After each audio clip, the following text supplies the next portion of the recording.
Сябры, лето только пачалося, афіша падзей у нашай краіне запоўнена на 200%. Але ёсць у нас наш чароўны, шаноўны гід і аглядальнік Наталья Бібікова, якая завітала до нас. Наталья, добрай раніцы. Добрай раніцы, Глеб, Надзея. Што будзем глядзець у гэтыя выхадныя? Зараз усё раскажу. Добрай раніцы, паважаныя тэлегледачы. Каб стаць знатаком і прыхільнікам тэатра, жывапісу, класічнай музыкі, патрэбна хаця б аднойчы гэта ўбачыць, пачуць, успрыняць і ўспрыняць сэрцам. Давайте сёння зробім гэта разам, а некаму з вас яшчэ і пашанцуе трапіць на выдатны спектакль. Усе дарослыя спачатку былі дзецьмі, толькі мала хто з іх пра гэта памятае, казаў Антуан де Сент-Экзюпері.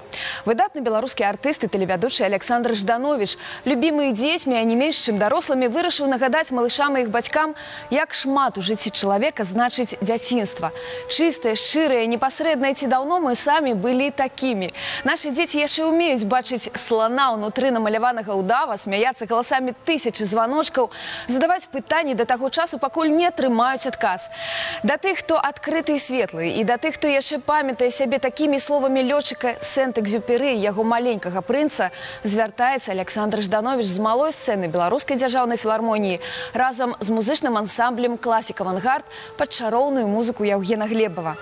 Глыбокая пранікнёная музыка, малюнкі пісьменніка, без якіх немагчыма ўявіць казку пра маленькага прынца, трохі дэкарацыі і бездань любові да свайго персанажу, яго выдатнай ружы і маленечкай планеты.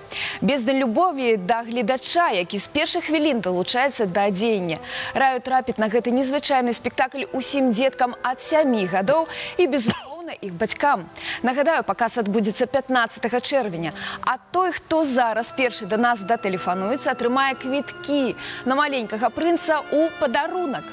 Пытанняў сёння будзе некалькі, але яны, як заўсёды, вельмі простыя. Назавіце, калі ласка, хто быў лепшым сябрам маленькага прынца, з якім пустазеллем ён змагаўся на сваёй планеце і назву той самай планеты, дзе жыў маленькі прынц. Упэўнена, што гэтую казку ведаюць многія, адказаць на мае пытанне будзе нескладана. Тэлефануйце, калі ласка, а я пакуль нагадаю пра іншыя падзеі, якія нельга прапусціць. Вялікі тэатр Беларусі запрашае на балетнае лета, якое стартавала учора прэм'еры балета «Пятрушка» ў пастаноўцы вядомага расійскага харэографа Андраса Ліепы. А ў суботу, 9 чэрвеня, вас чакае паказ легендарнай пастаноўкі «Спартак» Валянціны Елізар'ева на музыку Арама Хачатурана. Гэты спектакль заслужана называюць мужчынскім балетам, рэдкім балетам, балетам, які можа сабе дазволіць далёка не кожны тэатр. Ён пакарае цвёрдым характарам, сапраўднай мужчынскай сілай, а ўзамен патрабуе незвычайнай тэхнічнасці і вынослівасці. З моманту падзей, пакладзеных у аснову лібрэты, прайшло 21 стагоддзе. Арэны старажытных тэатраў і цыркаў зніклі з твару зямлі або ператварыліся ў помнікі гісторыі. Рабы ў доўгіх бітвах скінулі кайданы, а воіны памянялі мячы на аўтаматы, але каханне ўсё гэтак жа просіць абароны, усё гэтак жа высока цэніцца свабода і паняцце гонару. Калі артысты вялікага танчаць «Спартак», глядач захапляецца прыгажосцю пластычнага малюнка, маляўнічасцю мізансцэн, шчырым адзінствам вялікай музыкі, пышнага афармлення і цудоўнай харэаграфіі.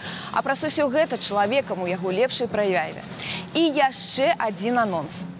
Беларускі рэспубліканскі тэатр юнага гледача 11 чэрвеня запрашае ўсіх у казачнае падарожжа. Сіняя птушка Марса Метерлінка ў промнях чароўнага святла кружыць над сцэнай у няўлоўнай няўлоннай мары і праз шчасце знікае ў краіне сноў і казак. Спектакль па філасофскай казцы знакамітага сімваліста паставіў рэжысёр Уладзімір Савіцкі. Падарожжа брата і сястры Цільцілі Міціль па птушку шчасця дэманструе публіцы ўсе магчымасці абноўленай сцэны тэатра. З-пад зямлі ўздымаюцца платформы і круціцца пад ігру святла.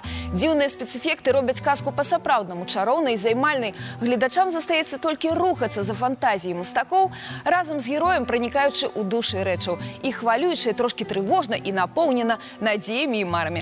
Падчас летніх канікул вельмі карысны, цікавы і прыемны культурны адпачынак. Наведайце з дзеткамі абавязкова. Ну а зараз давайте павітаем гледача, які першы да нас датэлефанаваўся. Добрай раніцы! Алло, добрай раніцы. Ці ёсць у нас звонок? Ёсць у нас звонок. До нас датэлефанавалася Карына.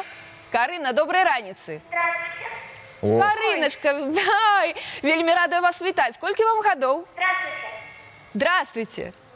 Карыночка, сколькі вам годзікаў? 14. 14. Вы любите театр, Карина? Карина, вы любите театр? Ведаете казку «Маленький принц»? Кариночка, отойдите. Чуете меня? Ведаете казку «Маленький принц»? Карина, давайте отказывать. Кто был лепшим... давайте отказывать. Кто был лепшим сябром маленького принца? Карина? Я думаю, Пасху. Ой, я вас не слышу. Слышите меня? Чуете меня? Яна говорить, Наталя, що не чує на нас. Не Кариночка, откажите... Уже чую. О, Чуете? Карина, кто был сябром, лепшим сябром маленького принца? Карина? чакаем.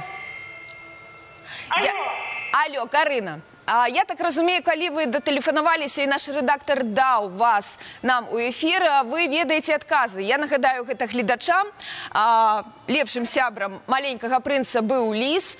Пустазелле, якое ён выкарчоўваў кожны дзень са сваёй планеты, гэта былі баабабы, ну а планета сама называлася Б612.